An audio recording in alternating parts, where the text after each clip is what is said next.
So today we're going to be doing a stem stitch. We're going to start from the back of this pencil line that I've done here.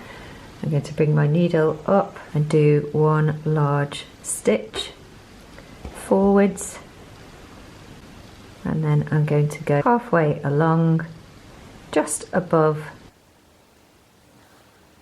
and then we're going to go forwards a small amount like so, take it down, and then at this point we can just hold the thread out of the way, and then we can just bring the needle up through the same hole there.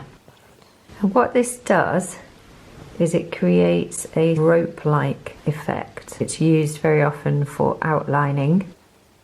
So I'm going to go down, keep that out of the way, and then bring my needle up through the hole there.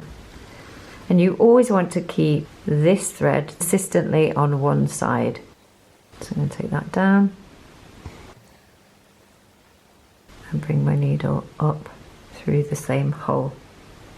So originally this stitch was used to outline plant stems and vines in floral designs.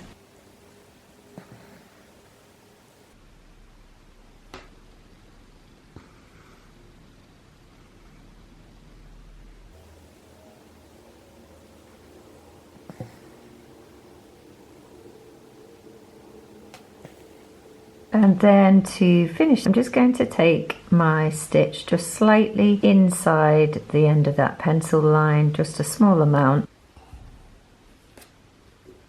up through the hole, and then I'm going to take it back down to finish off with a little knot.